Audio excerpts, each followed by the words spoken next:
Nós estamos aqui hoje para falar um pouquinho de ciências, né? Hoje nós vamos conhecer, falar um pouquinho melhor de alguns animais que vocês já devem ter ouvido falar e outros vocês também já devem ter até visto, né? No caso, nós temos o caracol, o tatu-bola, a joaninha e a minhoca. Eu separei para vocês alguns textos, né? Que nós vamos estar lendo agora e esclarecendo algumas curiosidades para vocês. Tudo bem? Então vamos lá. Nós vamos dar início com os caracóis. Os caracóis são moluscos. A diferença entre os moluscos é que os caracóis e os caramujos possuem conchas, enquanto as lesmas não têm. Então, olhem aqui, eu separei uma figura para vocês. O caracol, esse é o caracol, esse é o caramujo e essa é a lesma. Olha lá, se vocês observarem a parte do corpo, olha, eles são bem parecidos. Por quê? Porque todos são moluscos. Eles pertencem à mesma família. Mas a única diferença entre eles é que o caracol vai ter concha, o caramujo vai ter concha e a lesma não vai ter concha, tá bom? Mas então hoje nós estamos aqui para falar do caracol. Mas como nós estamos falando que eles são moluscos, então vamos conhecer, né, os outros parentes dele, né? Para não confundir, porque vocês podem olhar esse aqui, é um caracol. Não, esse é um caracol, esse é um caramujo e essa é uma lesma. Existem caracóis aquáticos e terrestres. Os aquáticos são conhecidos como caramujos e os terrestres como caracóis. Então, essa é a diferença aqui, ó. Esse daqui, ó, da conchinha mais escura, ele é um caracol terrestre. Ele vive na terra, nos nossos jardins. É aquele que vocês encontram na casa de vocês, nos jardins, tá bom? Agora, o caramujo, ele já vive em ambiente aquático, que a gente pouco vai ver, tá? E essa daqui é a lesma. A lesma tem na nossa casa também, no nosso jardim. Só que a diferença, então, é que o caracol vai ter a concha e a lesma não, mas eles são parentes próximos, tudo bem? As espécies de caracóis se distinguem pela concha. A concha é o esqueleto externo do animal.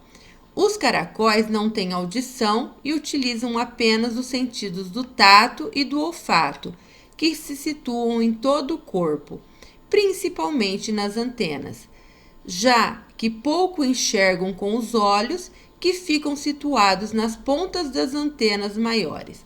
Então, olhem lá, a parte de audição, né, porque ele não escuta, não sente um cheiro, assim como nós.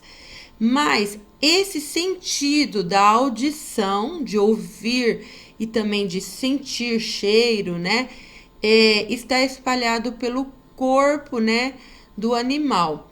E a parte, assim, de enxergar, os olhos, na verdade, ficam aqui nessa pontinha da antena, mas os olhos pouco enxergam, na verdade.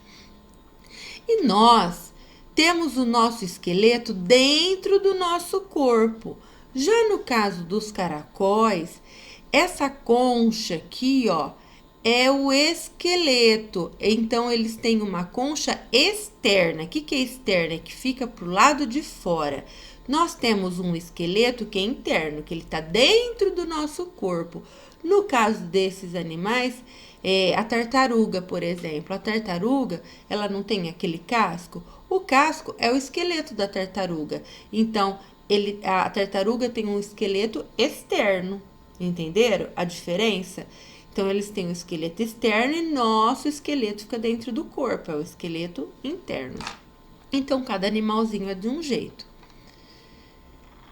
É comum encontrarmos caracóis terrestres nos jardins, hortas e pomares, pois se alimentam de diversos tipos de plantas. Algumas espécies são carnívoras e se alimentam de minhocas ou de outros caracóis e lesmas. Então, nós sabemos então que tem caracol terrestre, né? E esses caracóis são esses que vocês veem nos jardins, e pode existir alguns que são carnívoros, não que eles vão comer pessoas, tá? Porque eles vão comer carne, mas eles vão comer outros animaizinhos menores lá do jardim mesmo, tá bom?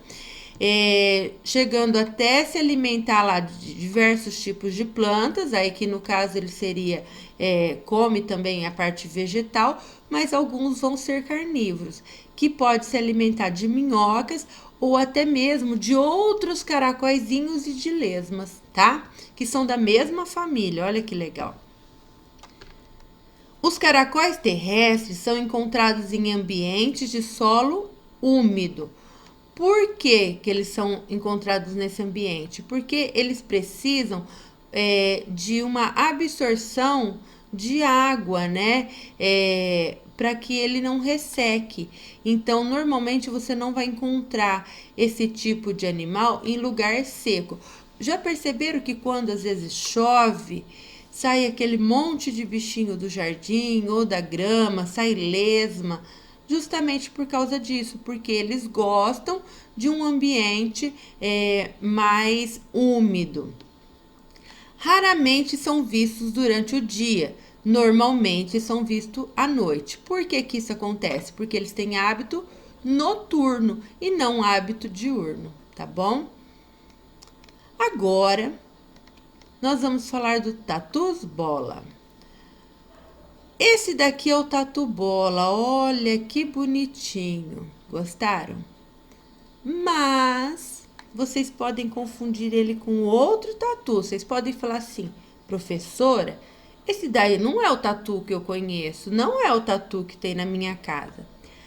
O tatu que vocês conhecem são chamados de tatus bolinhas, é esse daqui, ó. Esse daqui tem no jardim também das casas. Olha lá, que quando você chega perto, ele enrola. É essa a característica entre o que tem em comum entre o tatu bola e o tatu bolinha. O tatu bolinha também, se você chega perto dele, ele vira uma bolinha para poder se defender. Esse tem nos jardins, então é mais comum da gente ver. Esse daqui não é tão comum, mas esse é o tatu bola, tá? Não é esse do jardim. Então, vamos conhecer um pouquinho desse bichinho bem bonitinho. Olha que mimo, que primor. O tatu bola, também conhecido como tatu apara, bola, bolinha, tranquinha ou tatu bola do Nordeste, é a menor e menos conhecida espécie de tatu do Brasil. Então, ele é um tatu, só que ele é um tatu em tamanho menor. E ele não é uma espécie assim tão conhecida, porque ele não tem em todas as regiões. Não é tão fácil de achar esse tipo de animalzinho, mesmo porque ele está até ameaçado de extinção. Então, olha lá. Ele é um animalzinho menor, né, da família do tatu, e ele chama tatu bola porque ele também vira uma bolinha. Olha lá, ele se guarda dentro do corpo, olha lá. Ele se enrola e fica como uma bolinha. A espécie já foi registrada em 12 estados brasileiros. Então, aqui pode ver que eu coloquei que ele é conhecido como tatu apara, bola, bolinha, tranquinha ou tatu bola do Nordeste. Porque como pode se encontrar em 12 estados brasileiros diferentes, em cada lugar, em cada região, eles vão chamar o bichinho de uma forma, mas não deixa de ser o tatu bola, tá?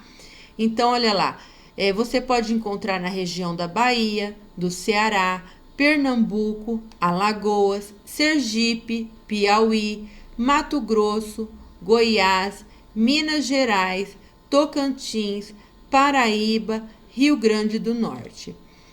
E pode ver que aqui não tem a nossa região, não tem o estado de São Paulo, tá? Aqui no estado vizinho, né, nos estados vizinhos de Minas, Goiás, nós vamos ter, mas não aqui no nosso estado. Então, por isso que não é tão comum a gente conhecer o tatu-bola. A menos quando a gente sai do nosso estado, de repente anda em regiões de matas, florestas, aí você até encontra, tá? Mas para quem não é acostumado a sair, não conhece ao vivo e a cores, né, um tatu-bola. Esse animal, ele mede aproximadamente 50 centímetros e pesa em torno de quase 1,5 kg, tá? Apresenta como uma das principais características a capacidade de se fechar na forma de uma bola, ao se sentir ameaçado, o que protege as partes moles de seu corpo contra o ataque de predadores. Essa capacidade foi o que deu origem ao seu nome popular. Distingue-se também pela presença de 5 unhas nas patas anteriores. Então, ele tem 50 centímetros só. Imaginem, uma régua de 30 centímetros, ele é um pouquinho só maior do que isso, tá? Então, ele não é muito grande, ele é mais ou menos assim. Agora, o tatu pode ficar muito maior. Então, ele é uma espécie de tatu, só que em tamanho menor. E ele tem 5 unhas, né, na parte anterior, na parte da frente, bem grandes ali, né? Tem uma presença de 5 unhas bem distintas, vamos se dizer assim, tá? E essa capacidade de se transformar em bola, justamente é para se defender dos predadores, tá? Quando ele se sente acuado, ele vai lá, ele se fecha, como se ele se guardasse dentro da sua casinha, tá bom? As fêmeas geram ou menos frequentemente 2 filhotes por ninhada, que nascem completamente formados. Então, nesse caso aí, o tatu-bola, ele tem um filhote por vez. Raramente pode acontecer de nascer 2, mas é bem raro. Normalmente nasce um filhote só. O tatu-bola, e já nasce também bem formado, tá? O tatu-bola possui hábitos noturnos e se alimenta principalmente de formigas e cupins, consumindo também grande quantidade de areia, cascas e raízes junto ao alimento. O tatu-bola não escava buraco e utiliza como esconderijo tocas abandonadas. Ele não cava o buraco, mas ele procura alguns buracos, algumas tocas já cavadas e feitas por outros animais para poder se esconder. Atualmente, a espécie é considerada como ameaçada pela lista de espécies da fauna brasileira, ameaçadas de extinção do Ministério do Meio Ambiente, e corre alto risco de extinção em médio prazo. A perda e a fragmentação do habitat, além da caça, são as principais ameaças a essa espécie. Ou seja, por que essa espécie está sendo ameaçada de extinção? Porque muitos desses animais acabam perdendo as suas casas ou por incêndios, né, que acontecem na floresta, mas tem pessoas que acabam caçando, porque tem gente que vocês sabem que come tatu, então pode caçar e pegar o tatu-bola. Então, com todos esses fatores, acabaram o quê? Ameaçando a nossa espécie. E essa espécie, e atualmente essa espécie, ela é catalogada, né, como uma espécie ameaçada de extinção. Não já instantaneamente, mas a médio prazo eles já têm ideia que essa espécie pode vir a acabar um dia. Então, eles já utilizam de meios, né, para tentar proteger esse tipo de animal, tá? Agora nós vamos conhecer o outro que nós chamamos de tatu, né? Só que é o tatu bolinha, que é esse bem comum aí que vocês conhecem, que tem na casa de vocês, porque esse tem na nossa região e tem até no nosso jardim, tá bom? Tatus bolinhas não são insetos, mas crustáceos terrestres, parentes próximos do camarão. O camarão é um crustáceo e o tatu bolinha, ele é parente do camarão. Olha lá, pode ver o corpinho dele E olha lá, o tanto de perninha, não parece o camarão? Só que a diferença é que o camarão é aquático e, no caso do tatu-bolinha, ele é terrestre. Eu separei aqui para vocês algumas curiosidades sobre o tatu-bola, tá? O tatu-bolinha. O sangue de um tatu-bolinha é azul. Por que que isso acontece? Vamos entender. O nosso sangue não é vermelho? Por que que o nosso sangue é vermelho? Porque o nosso sangue ele tem um componente chamado hemoglobina. E a hemoglobina ela é rica de ferro. Quando a hemoglobina entra em contato com o oxigênio, né, do nosso corpo, ele dá aquela coloração vermelha. Então, por isso que o nosso sangue é vermelho. No caso do tatu bolinha, por que que é azul? Porque o tatu bolinha, ele não tem hemoglobina no sangue. Ele tem o que? A hemocianina. E a hemocianina, ela tem íons de cobre. Então, quando essa hemocianina ela entra em contato com o oxigênio do corpo do bichinho, vai dar essa coloração azul. Então, falamos, né, que o sangue do tatu bolinha é azul. Então, é por conta do componente que tem lá no sangue dele. Então, o nosso é vermelho porque tem hemoglobina e a hemoglobina tem ferro. No caso do tatu bolinha, no componente do sangue dele tem hemocianina, que é rico em íons de cobre, e em contato com o oxigênio vai dar uma coloração azul, tá bom? Eles são crustáceos, não insetos, porque tem gente que acha que é inseto, tá? Mas eles são crustáceos e ele é o tipo de camarão terrestre. Foi aquilo que nós falamos. Olha, ele tem bastante características do camarão e eles não são insetos, tá bom?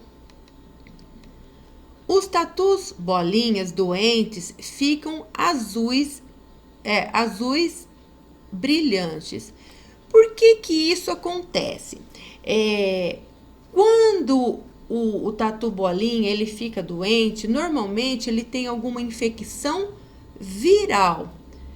Esse vírus, quando ele entra em contato com a luz, ele acaba refletindo uma cor que nós chamamos de ciano. O ciano é uma cor azulada, né? Dá um aspecto assim de azul brilhante. Então, olha lá, então toda vez que ele estiver doente, ele vai ficar nessa coloração azul brilhante. E isso então acontece porque o tatu bolinha, quando fica doente, normalmente é por infecção viral. E esse vírus, quando ele entra em contato assim, com a luz, ele acaba refletindo e dando essa coloração ciano e azul brilhante, tá bom? Tatus bolinha comem as suas próprias fezes. Isso daqui se chama coprofagia.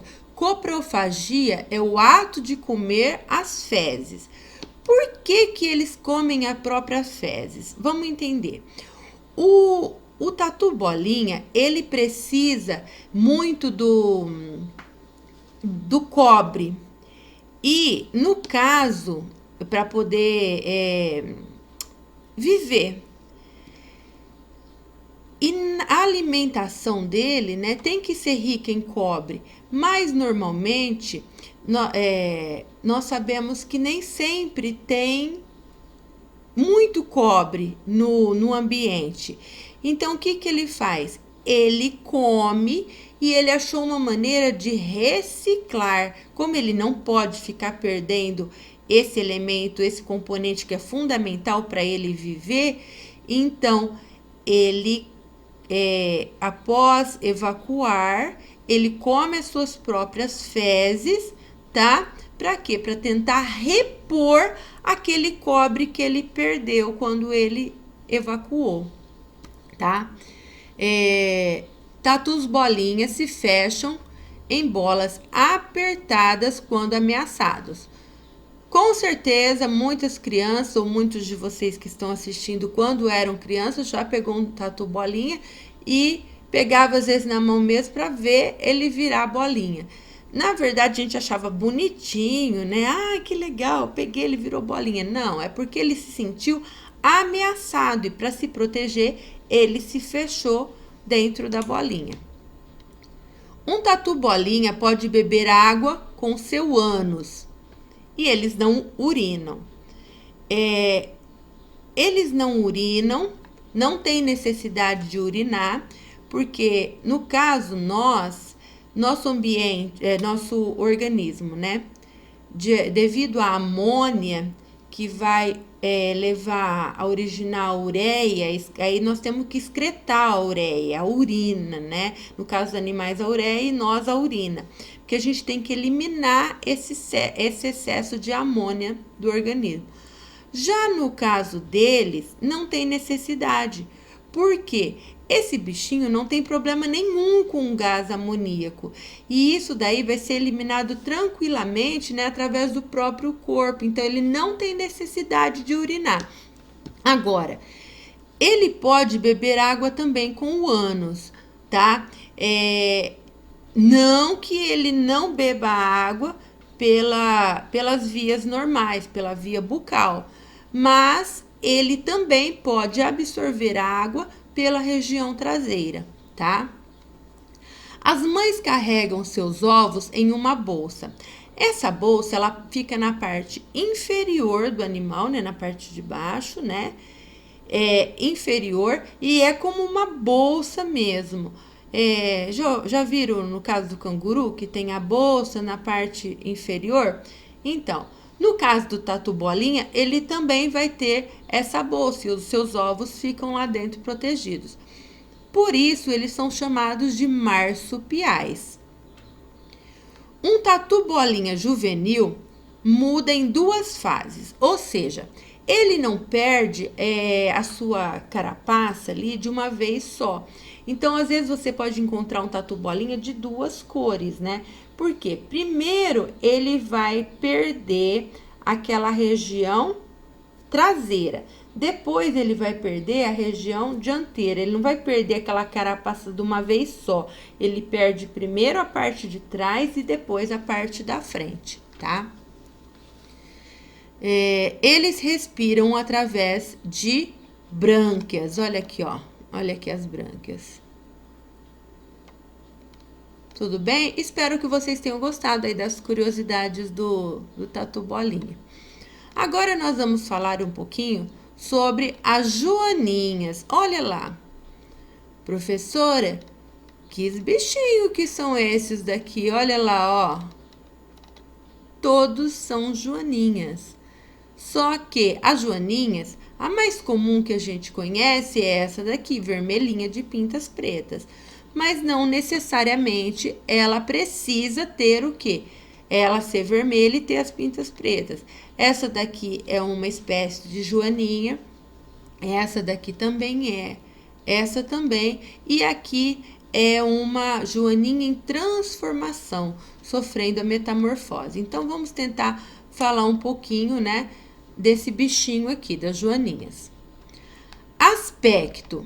As joaninhas pertencem à ordem dos coleópteros, que também abrange os besouros, escaravelhos, que são besouros bem maiores, e os gorgulhos. Alguém sabe o que é um gorgulho? É da família da joaninha, mas alguém já ouviu falar em gorgulho? Com certeza vocês já ouviram, porque o gorgulho, ele é um caruncho. Sabe aquele caruncho que dá nos alimentos? Às vezes você vai lá no supermercado, compra um alimento, daqui a alguns dias já apareceu alguns bichinhos, bem pequenininhos. Aquilo dali é um gorgulho, que nós chamamos de caruncho. Vou falar uma curiosidade, né, aproveitando que nós estamos falando dele. Se vocês quiserem acabar, né, com esses gorgulhos, esses carunchos dos alimentos, para que vocês não percam os alimentos, o que vocês vão fazer? Vão colocar folhinhas de louro, né, espalhadas dentro do armário onde ficam os alimentos, ou para quem no caso tira os alimentos e coloca em potes, pode acontecer de dar o caruncho. Não tem problema algum pegar folhinhas de louro e colocar dentro do pote. E agora, quem não tem o hábito de abrir os alimentos antes, faz o quê? Espalha o louro dentro do armário, porque por algum motivo ele não gosta, né, do cheiro do louro. E mesmo que você comprou um alimento novo, de onde que apareceu? Às vezes o caruncho ele fica escondido dentro de em qualquer cantinho dentro do armário, né? Então, para vocês acabarem com ele, vocês coloquem uma folhinha de louro, tá bom? Aí, então vamos falar. O gorgulho, então, que é o caruncho, ele é um primo da joaninha. E é um primo do besouro também. Nem parece, né? Porque nada a ver. A joaninha é tão bonitinha, tão formosa, tão coloridinha. O caruncho tão pequenininho. O besouro, né? O besouro ainda é o mais parecido. Agora, o escaravelho já é aquele bem grandão. Então, um quase que não tem muitas características com o outro. Não parece tanto. Mas são da mesma família. Mas a prima Joaninha é bem mais bonita que os demais parentes, com certeza, né? Porque ela é bem colorida, ela é bem bonitinha. Então, ela acaba se destacando nesse meio dos coleópteros.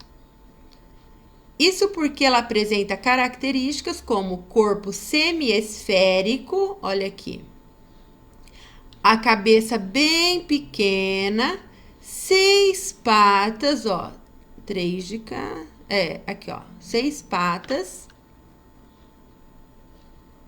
Cadê? Isso porque ela apresenta características como corpo semisférico, cabeça pequena, 6 patas muito curtas e asas protegidas por uma carapaça. Olha aqui, ó, tem uma carapaça por cima da asa. E geralmente apresenta cores vistosas. Podem medir de 1 a 10 milímetros e vivem até 180 dias. Variadas. Nem só de pinta se fazem as joaninhas. Existem espécies de coloração avermelhada e de carapaça lisa. Olha lá. A gente pensa, joaninha, tem pintinha.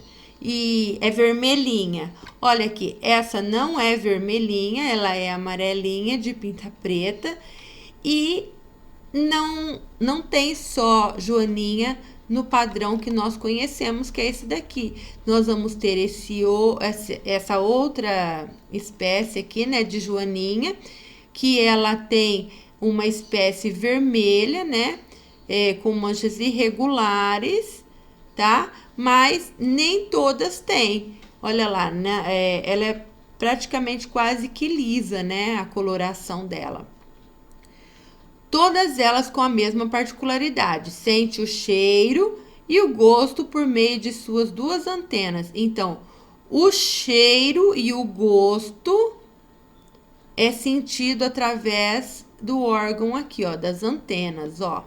Cheiro e gosto. Tarefas nobres. Nem só da beleza vivem as joaninhas.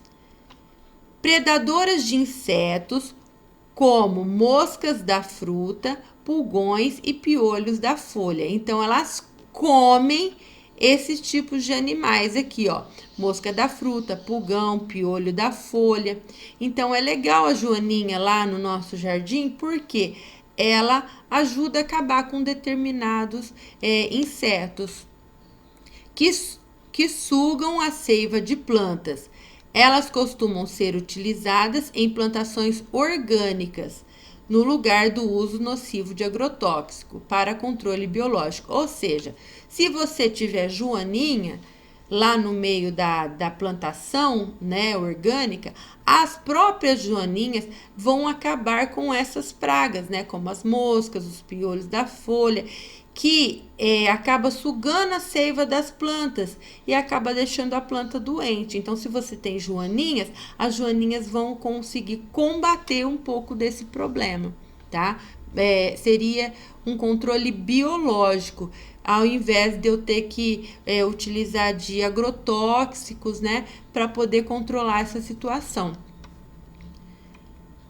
Outra função importante é que, por pousarem nas flores, resguardam pólen em suas patinhas, contribuindo para a fertilização do solo e surgimento de novas plantas. Então, olha lá, quando a joaninha ela pousa numa flor e depois ela vai até outra, ela acaba carregando o quê? O pólen lá nas suas patinhas. Então, isso ajuda lá, contribui para a fertilização do solo e surgimento de novas plantas. Por quê? A joaninha, então, ela leva o pólen de uma florzinha para outra e assim por diante, vai carregando. E com isso vão criando-se, aparecendo também novas espécies, tá? Vão nascendo outras plantinhas que a gente também não conhecia. E às vezes você fala assim, por que que nasceu determinada planta aqui? Vou falar dos passarinhos que faz um tipo de coisa parecida com esse, né? Os passarinhos, eles não têm mania de carregar às vezes, semente no bico e durante o seu transporte, eles acabam deixando cair. E quando eles deixam cair, então às vezes nasce um pé de alguma coisa na nossa casa e você fala, mas de onde que nasceu isso, né? Olha, outro dia nasceu um girassol na minha casa. Aí eu falei, mas, né? Só que o meu quintal vive cheio de pássaros. Então, eles trazem no bico e às vezes deixa cair e aquilo acaba germinando. E no caso e contribui, né, com a natureza. E no caso da joaninha, ela carrega o pólen, né, nas suas patinhas, levando de um lugar para o outro e podendo surgir novas plantas, contribuindo dessa forma, né, com a parte vegetal do nosso ambiente. Outra coisa, assim como as borboletas, olha a semelhança da joaninha com a borboleta. As joaninhas também passam por metamorfose. O que é uma metamorfose? É uma transformação do bichinho. Ela pode ver que aqui em forma de transformação ela não parece nada com a joaninha convencional que nós conhecemos. As joaninhas também passam por metamorfoses. Elas põem uma média de 20 ovos depositados embaixo de folhas e depois se transformam em larvas que grudam em galhos, folhas ou paredes, formando um casulo. Quando o corpo está formado, elas rompem o alvéolo e voam por jardins e plantações. Então, a joaninha, ela pega, no momento de colocar os seus ovos, ela coloca em média, então, 20 ovos. E coloca esses ovos, assim, embaixo da folha. Por que embaixo da folha? Porque, claro, se a gente for lá ver esses ovos, você vai lá querer limpar a folha, né? Para tirar. Então, acaba sendo embaixo para ficar protegido dos outros predadores também, né? E aí, depois acaba se formando, né, um casulo, e dentro desse casulo eles vão se transformar em larvas. Quando eles vão crescendo, né, embaixo das folhas, depois eles vão se transformar em larvas e que vão grudar em galhos e vão ter esse formato aí, formando um casulo. O casulo seria para proteger, como se fosse uma casinha. E na hora que o corpo já tá bem prontinho, né? Quando ele já tá formadinho, aí eles vão romper e sair, né? E já em forma de joaninha. Agora nós vamos falar um pouquinho das minhocas. Onde tem minhoca? No nosso jardim. Então, olhem lá, que bonitinhas as minhocas. Elas parecem cobrinhas pequenas de terra, né? Olha lá. As minhocas são animais de corpo alongado, cilíndrico e recoberto por anéis e com algumas cerdas corporais. Olha lá. Corpo cilíndrico, olha aqui o formato de cilíndrico. E recoberto por anéis. Olha lá, parece, ó, que tem um monte de anel grudadinho um no outro, ó. E com cerdas corporais que auxiliam na sua locomoção. Então, tudo isso vai facilitar no momento da minhoquinha andar. Atualmente são descritas mais de 4.500 espécies, 300 somente no Brasil. Então, nós não conhecemos todos os tipos de minhoca, porque nem todas estão no nosso país, mas no total tem em torno de 4.500 espécies. Mas no nosso país nós podemos encontrar em torno de 300 tipos de espécies, tá? Dessa espécie de minhoca. E que podem viver tanto em água doce quanto em um ambiente terrestre úmido. Apresentam-se de tamanhos e cores variados, dependendo da espécie. Cada indivíduo pode ter uma média de 1.500 descendentes ao ano e viver cerca de 5 anos. Então, a minhoca ela acaba tendo um pouquinho mais, né, de vida. E olha aqui, ela tem em média 1.500 descendentes ao ano. Olha como que ela procria, né? É muito. São animais predominantemente noturnos, ficando enterrados durante o dia e saindo à noite para se alimentar e se acasalar. Então, é mais no período da noite que nós podemos ver a minhoca. Claro, se eu der uma cavucada lá na terra, se eu tirar a terra, misturar ali, eu vou encontrar as minhocas, porque ali é o ambiente dela. Agora, ela sai da terra, só que ela procura sair mais durante a noite, em horários assim que os predadores também não visualizam ela, né? Não possuem sistema auditivo e nem visual, então não ouve e não enxerga. Mas algumas células sensoriais estão presentes, captando estímulos mecânicos, químicos, térmicos e luminosos. Então, não enxerga perfeitamente como nós e não ouve como nós, mas ela tem algumas células, né, sensoriais que estão presentes no corpo, né, da minhoca, que capta esses estímulos, tanto mecânico, químico e também térmico, né, que é o de temperatura. E também os vultos, né, luminosos. Também ela não precisaria enxergar, né? Porque o que ela vai enxergar lá debaixo da terra, né? Vamos ver. Ela produz diariamente uma quantidade de matéria orgânica equivalente ao seu próprio peso, chamada humus, um adubo natural rico em nitrogênio, cálcio, magnésio, fósforo e potássio.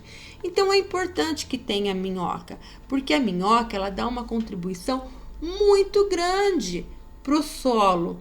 Ela larga o solo umificado, ou seja, o que é isso? Aquilo que ela produz, né? A matéria orgânica que ela produz é equivalente mais ou menos ao tamanho do corpo dela. É pouquinho, mas um monte de minhoca vai produzir bastante. E essa matéria orgânica é chamada de humus. Esse humus é uma espécie do quê? De um adubo natural. Ao invés de eu pôr adubo, a própria minhoca produz esse adubo. Então, em regiões onde tem bastante minhoca, o solo é um solo bom para plantio, porque é como se fosse um solo adubado. Ela produz, então, diariamente uma quantidade de matéria orgânica equivalente ao seu próprio peso, chamada humus, um adubo natural que é rico em nitrogênio, cálcio, magnésio, fósforo e potássio. Olha quantos nutrientes naturais tem, tá? Além da fabricação desse composto, minhocas são visadas economicamente falando, para serem utilizadas como iscas de pesca, para a fabricação de farinhas proteicas, cosméticos e medicamentos, na recuperação de solos, transformação de resíduos orgânicos em produtos nada danosos ao meio ambiente e na alimentação humana e de outros animais. Então, a minhoca, ela tem várias funções e ela é utilizada de diversas formas, né? Desde eu pegar a minhoca no momento que eu vou pescar como uma isca, né, para o peixe, ou ela pode ser utilizada na parte medicinal também, em cosméticos, na parte de plantação, né, para produção da matéria orgânica e também até mesmo como alimentos de outros animais, e tem algumas pessoas, né, em algumas regiões do mundo que comem minhoca também. Não é o nosso caso, nós não temos o hábito de comer minhocas, mas em alguns países eles comem também, utilizam a minhoca para alimentação, tá bom? Espero que vocês tenham gostado da aulinha de hoje, tá bom? Um grande beijo para vocês. E agora nós vamos fazer as atividades. O que vocês vão fazer? Vocês vão escrever no caderninho ciências, vão escrever o nome dos animaizinhos que nós aprendemos hoje. Então, vamos lá, vamos recordar. Caracóis, pode escrever caracol, tá? Ou caracóis. Tatu-bola, tatu-bolinha, pode pôr tatu-bolinha também, tá? Porque nós falamos bastante dele, Tatu-bolinha, joaninha e minhoca. Escrevam o nome dos 4 animaizinhos que nós aprendemos hoje e vocês vão formar uma frase de cada um deles. Ou seja, vocês vão lembrar daquilo que eu falei, vão pensar naquilo que vocês acharam importante, que ficou na cabecinha e vai falar. Então, e vão fazer um desenho. Então, lá no caso do caracol, que é o primeiro, faz o caracol, escreve o nome, né, do bichinho, caracol, e faz a frase falando da parte que vocês mais gostaram. Depois, vocês vão pegar o outro bichinho, que é o tatu-bola. Desenha o tatu-bola, escreve tatu-bola, o nome, né? E forma a frase do tatu-bolinha. Desenha o tatu-bolinha, escreve tatu-bolinha e forma a frase. E a mesma coisa vocês vão fazer com as joaninhas e com as minhocas, tá? Aqui no caso dos caracóis, vocês poderão falar também, do caracol, do caramujo e da lesma, tá? Não tem problema, pode falar de todos eles, tá bom? Um grande beijo, até a próxima aula. Fiquem com Deus.